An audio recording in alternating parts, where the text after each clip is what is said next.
যেটা বলি যে আসলে আমাদের ভাই আগ্রহের জায়গা থেকে বলেছে যে কিছু বিষয়ে গুরুত্ব পেলে ভালো হয়, সেই জায়গা থেকে আমরা অন্যভাবে নেন না। এবং আমরা কিন্তু বরাবর বলি যে গণমাধ্যমের দেখেন যে অনেক হাউস কিন্তু ঠিকঠাক মতো বেতন দেয় না। সবাই আপনারা অনেকের খবর লেখেন, ছাপান, না না না আপনি ওইভাবে নেন না, যেটা আমরা বলছি আমাদের এই যে আমরা কিন্তু বরাবর আমরা বলছি আমরা আপনাদের দাবি দেওয়া নিয়েও পলিটিক্যাল না, আমরা আপনাদের সবারই মোটামুটি গুরুত্বপূর্ণ বিষয়গুলো একটা কথা বলার চেষ্টা করে থাকি। সেই জায়গা থেকে সে হয়তো কথা বলেছে, কথা একজনে বলতে পারে, মতামত দিতে পারে, নিবেন কিনা নেবেন সে চয়েস জিও এটা নিয়ে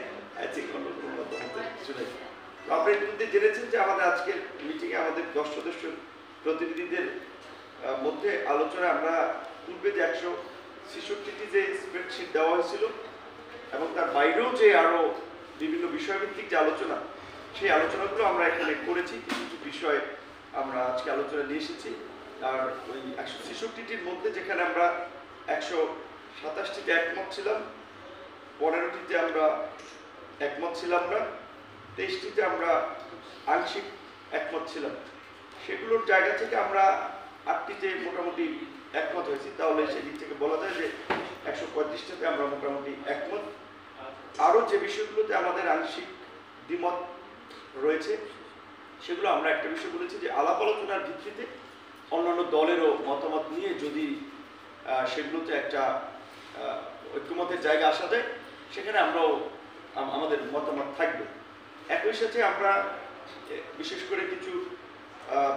করে ওই 166টির বাইরে যেমন আজকে একটা নতুন বিষয়কে আমরা তাদের দৃষ্টিতে এনেছি যে আপনারা জানেন যে আমাদের মাতৃত্বকালীন ছুটি 6 মাস থাকে, যদি এটা জনপ্রশাসন কমিশনের অন্তর্ভুক্ত।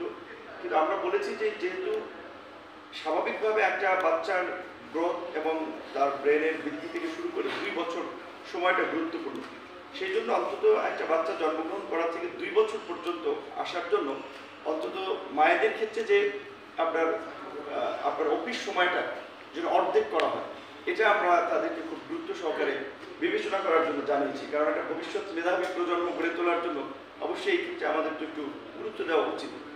এবং আজকের বিশেষ করে আপনার আলোচনার মধ্যে যেমন যার মধ্যে ছিল যে সংবিধানের মূল নীতির প্রশ্নে বহুত্ববাদের বিষয় নিয়ে যেহেতু অনেক ধরনের মতভেদ তৈরি হয়েছে, সেখানে আমরা বলেছি যে এখানে ধর্মীয় সম্প্রীতি রিপ্লেস করা যায় বহুত্ববাদের পরিবর্তে।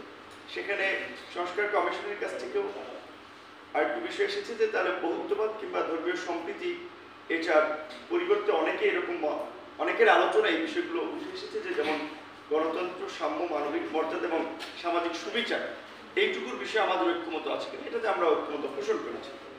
এবং সংসদের মেয়াদের ক্ষেত্রে আমরা 4 বছর করার দাবি জানিয়েছি, বা আগে থেকেও যেটা আমাদের প্রস্তাবে ছিল। সংসদ সদস্য নির্বাচন করার ক্ষেত্রে আপনার 25 বছর বয়সের পরিবর্তে আমরা 23 বছর বয়স করার দাবি জানিয়েছি। কমিশনের পক্ষ থেকে 21 তারা প্রস্তাব করেছিল। সেখানে আমরা বলেছি যে বাংলাদেশের বিদ্যমান শিক্ষা ব্যবস্থায় গ্রাজুয়েশন শেষ করতেই 22-23 বছর লেগে যায়। সো ন্যূনতম গ্রাজুয়েট শেষ করার আগে সংসদ সদস্য বা আইন প্রণেতা হওয়াটা বোধ হয় সঠিক হবে না, সেই জায়গা থেকে একটু অন্তত 23 রাখা যেতে পারে। পাশাপাশি আপনার যেটা বহুল আলোচিত বিষয় যে আপনারা জানেন যে সংসদের যে 70 নম্বর অনুচ্ছেদের একটি বিষয়, সেই জায়গা থেকে আমরা বলেছি যে অর্থ বিলের পাশাপাশি যেন আস্থা বিলের ক্ষেত্রে নিজ দলের বিরুদ্ধে ভোট দিতে না পারে, এর একটা বিধান থাকা দরকার। কারণ না হলে আপনার যে কোনো সময় সরকার আপনার পতনের ক্ষেত্রে কিংবা যেটা বলে হর্স ট্রেডিং এর মতো সংসদ সদস্যদের বেচা কেনার একটা প্রবণতা আমরা অনেক আগে থেকে এই উপমহাদেশের রাজনীতিতে আমরা দেখেছি। এইটার পাশাপাশি আপনার কমিশনের পক্ষ থেকে বলা আছে এখানে সংবিধান সংশোধনীর বিষয়টাও যদি যুক্ত করা হয়, আমরা বলছি সেটা তো আমরা একমত। এবং সংবিধান সংশোধনের প্রক্রিয়াতে একটা বিষয় আলোচনা উঠে এসেছে যে আমরা বলেছিলাম যে সংবিধান তো কোনো রাজনৈতিক দলের বিষয় না, এটা গোটা জাতির বিষয়, এর জন্য একটা জাতীয় ঐক্যমত প্রয়োজন। এবং সংবিধান যেহেতু পিপলস উইল, সেক্ষেত্রে রাজনৈতিক দলের পাশাপাশি এই পিপল বা জনগণের একটা সমর্থন থাকা দরকার। এখানে আমরা বলেছি যে এই পার্লামেন্টের 2/3 পাশাপাশি সব সংশোধনী নয়, কিছু গুরুত্বপূর্ণ সংশোধনী সেটা আর্টিকেলকে স্পেসিফিক করে দেওয়া যায়, সেই আর্টিকেলগুলোর সংশোধনীর ক্ষেত্রে আপনার একটা গণভোট হতে পারে, আমরা এই প্রস্তাবনাও দিয়েছি। এবং সবচেয়ে এই বিশেষ করে সংবিধান এবং নির্বাচন কমিশনের জায়গা থেকে আরও একটি গুরুত্বপূর্ণ বিষয় হচ্ছে, আপনারা জানেন যে জাতীয় সাংবিধানিক কাউন্সিল, সেটা আমরা বলেছি যে বাংলা এবং ইংরেজি মিলিয়ে নামটা ওয়ার্ড দেখায়, যেহেতু জাতীয় সাংবিধানিক পরিষদ হতে পারে, আর ইংরেজিতে এসেছে ন্যাশনাল কনস্টিটিউশনাল কাউন্সিল, যে নামটার সংশোধন যে জাতীয় সাংবিধানিক পরিষদ করা, এবং এই পরিষদকে আপনার কার্যকর করার জন্য এখানে যেটা বর্তমানে বলা আছে যে সাংবিধানিক কমিশন, অ্যাটর্নি জেনারেল, প্রধান বিচারপতি, 3 বাহিনীর প্রধান, তাদের নিয়োগ এবং প্রধান উপদেষ্টা নিয়োগ। এখানে আমরা দুটো বিষয় অন্তর্ভুক্ত করেছি, যে প্রধান উপদেষ্টার পাশাপাশি অন্যান্য যে 15 কিংবা 20 সদস্য বিশিষ্ট যে সংখ্যক উপদেষ্টা পরিষদ হবে, সেটা এই এনসিসির আলোচনার ভিত্তিতে হবে। শুধুমাত্র প্রধান উপদেষ্টাতে তার চয়েস মতো বাকিদেরকে অ্যাপয়েন্টমেন্ট করবে সেটা না। একই সাথে যেহেতু পুলিশ আইন শৃঙ্খলা পরিস্থিতি নিয়ন্ত্রণে একটা গুরুত্বপূর্ণ ভূমিকা পালন করে, 3 বাহিনীর পাশাপাশি পুলিশ প্রধানের নিয়োগটা আমরা এই জাতীয় সাংবিধানিক পরিষদ বা এনসিসিতে আমরা অন্তর্ভুক্ত করার আহ্বান জানিয়েছি। এখানে আপনার তত্ত্বাবধায়ক সরকার কিংবা আপনার এই নির্বাচনকালীন সরকারের মেয়াদ সংবিধান সংশোধন কমিটি এবং নির্বাচন সংস্কার কমিটি, দুইটাতে 2 ধরনের মত এসেছে। আপনারা জানেন, এক জায়গায় 3 মাস এক কমিশন বলেছে, আর এক কমিশন 4 মাস। আমরা বলেছি এটা 4 মাস করা যায়, এবং এই আপনার অন্তর্বর্তীকালীন সরকারের সময় স্থানীয় সরকারটা বা কেয়ারটেকারের সময় স্থানীয় সরকার নির্বাচন করাটা এই 4 মাসের মধ্যে অনেক ক্ষেত্রেই সম্ভব হবে না। তবে এইবারের ক্ষেত্রে আমরা বলেছি যে রাজনৈতিক ঐক্যমত্য তৈরি হলে স্থানীয় নির্বাচনটা এইবার করা যেতে পারে, কিন্তু এটা যে 4 মাসের কিংবা 3 মাসের অন্তর্বর্তীকালীন সময়ের যে কেয়ারটেকার গভর্নমেন্ট হবে, সেই গভর্নমেন্টের অধীনে এইটা সম্ভব না। একই সাথে আপনারা জানেন যে বর্তমানে স্থানীয় সরকার বিশেষ করে বিভাগটা কার্যত যদিও স্থানীয় সরকার মন্ত্রণালয়ের অধীনে, কিন্তু এখানে আসলে কার্যত স্থানীয় সরকারের উপরে খবরদারি কিংবা তাদের নিয়ন্ত্রণ ছাড়া ওইভাবে স্থানীয় সরকার মন্ত্রণালয় খুব বেশি সহায়তা স্থানীয় সরকার করছে না। সেক্ষেত্রে স্থানীয় সরকার একটা স্বতন্ত্র কমিশন গঠনের কথা বলা হয়েছে, আমরা এটার সাথে একমত পোষণ করেছি। এবং আমরা যে দ্বিকক্ষ বিশিষ্ট সংসদের কথা বলছি, সেখানে নিম্নকক্ষে 100 নারী প্রতিনিধিত্ব রাখার বিষয়ে আমরা একমত হয়েছি। তবে প্রক্রিয়ার ক্ষেত্রে আমরা ঘূর্ণায়মান পদ্ধতিটাকে আমরা সঠিক মনে করছি না। আমরা বলছি যে প্রত্যেক রাজনৈতিক দলের জন্য ফিক্স করে দেওয়া যায়, প্রত্যেক রাজনৈতিক দলকে আপনার বাধ্যবাধকতার মধ্যে নিয়ে আসা যে তারা ন্যূনতম 1/3 কিংবা 30% নারী তারা মনোনয়ন দেবে, এইটা আমরা বলেছি। একই সাথে আপনার আমাদের যে উচ্চ কক্ষে আপনার 100 জন সদস্যের সংসদ সদস্যের মধ্যে বলা হচ্ছে যে 50% বিভিন্ন পেশাজীবী, বিশেষ করে শিক্ষক, সাংবাদিক, বিভিন্ন ক্যাটাগরির লোকেরা নিয়োগ পাবে। সেখানে আমরা বলেছি যে এইটা বিজয়ী পার্টির উপরে অনেক ক্ষেত্রে বা রাজনৈতিক দলগুলোর উপরে সিদ্ধান্ত বেশিরভাগ ক্ষেত্রে দেওয়া উচিত। সেক্ষেত্রে ন্যূনতম 20% আমরা নারী, সাংস্কৃতিক ব্যক্তিত্ব, পেশাজীবী, এইটা রাখার ক্ষেত্রে আমরা এখানে একমত হয়েছি। এবং বর্তমান নির্বাচন কমিশনের আপনার যদিও আরপিওতে আছে যে ছাত্র এবং শ্রমিকরা কোনো রাজনৈতিক দলের অঙ্গ সংগঠন বা ভ্রাতৃপ্রতিম সংগঠন হবে না, কিন্তু কোনো রাজনৈতিক দলই এটা কিন্তু করছে না। বরঞ্চ ছাত্র সংগঠন, শ্রমিক সংগঠনের কমিটি দিচ্ছে, দেখবেন যে রাজনৈতিক দলের শীর্ষ নেতারা এই ছাত্র শ্রমিকদের পাশাপাশি পেশাজীবীদেরকে আমরা দলীয় লেজুরভিত্তিক রাজনীতি থেকে বাইরে রাখার জন্য রাজনৈতিক দলগুলো থেকে আলাদা করার বা তারা যেন রাজনৈতিক দলের পার্ট না হতে পারে সেই বিষয়ে কিছু কার্যকর পরামর্শ, পাশাপাশি যদি প্রমাণিত হয় যে পেশাজীবী ছাত্র শ্রমিকরা রাজনৈতিক দলে লেজুরভিত্তিক করছে বা রাজনৈতিক দল তাদেরকে ব্যবহার করছে, তার জন্য একটা ন্যূনতম শাস্তিমূলক ব্যবস্থার কথাও আমরা এখানে বলেছি। এবং বিশেষ করে আরও একটি গুরুত্বপূর্ণ বিষয়, আপনারা জানেন যে ইতিমধ্যেই যেটা হচ্ছে যে বর্তমানে প্রত্যেক মাসে 8টি করে রাজনৈতিক দলের আত্মপ্রকাশ ঘটছে এবং নিবন্ধিত রয়েছে আপনার প্রায় 55টি রাজনৈতিক দল।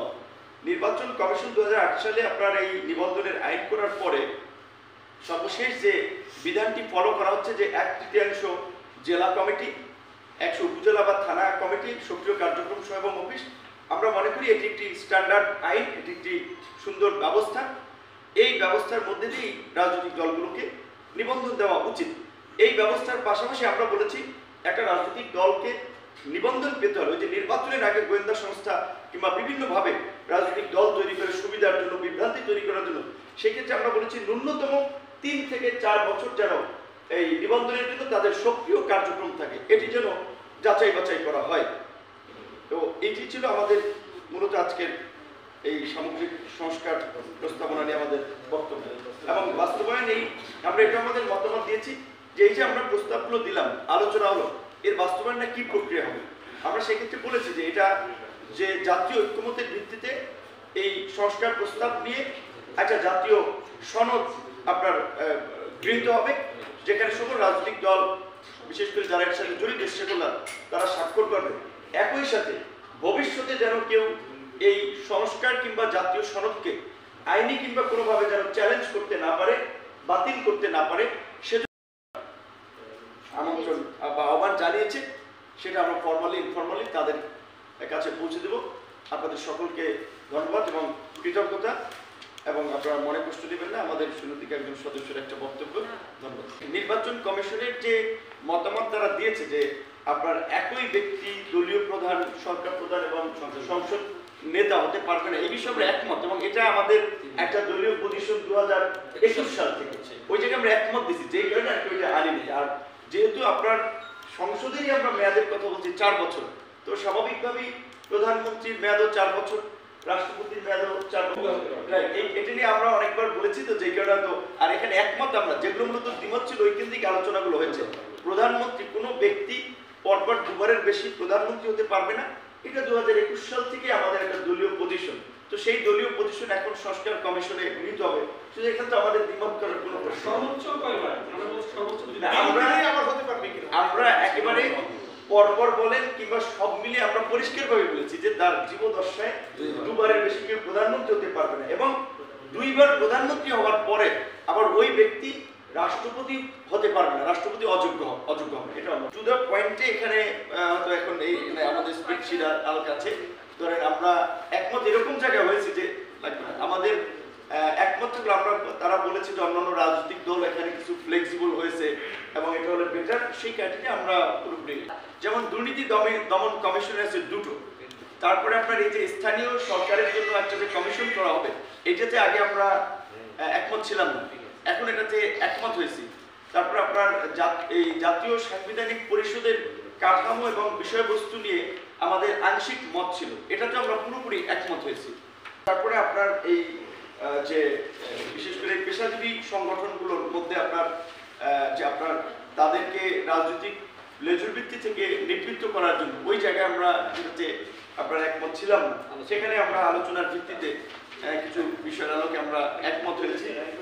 আমরা যখন এই আমাদের সংস্কার প্রস্তাবগুলো জমা দেই, সেখানে লেখা ছিল যে জাতীয় ঐক্যমত্যের ভিত্তিতে এবং সংস্কারগুলো এই সরকারের অধীনেই বাস্তবায়ন হবে। সেখানে আমরা বলেছি এবং আজকে সেটাই বলছি, বাস্তবায়নের জন্য গণভোট, যেহেতু এই নতুন গৃহীত সংবিধানের অধীনেই আমরা নির্বাচন করতে চাই, আমাদের দ্বিকক্ষ বিশিষ্ট পার্লামেন্ট কিংবা 100 নারী সদস্য, এই বিষয়গুলো সব দল একমত হচ্ছে, তাহলে তো এটা এখন থেকেই শুরু করতে হবে। শুরু করতে হলে এখন তো এটাকে অ্যাকসেপ্ট করার জন্য একটা প্রক্রিয়া বা আইনি বৈধতা দেওয়ার জন্য গণভোট করলে তো এখনই করতে হবে, নির্বাচনের একই সাথে করার তো সুযোগ নেই। কারণ আমরা এই নতুন সিস্টেমে এবং এই সরকারের অধীনেই নির্বাচনটা চাচ্ছি, সংস্কারগুলোর বাস্তবায়ন চাচ্ছি।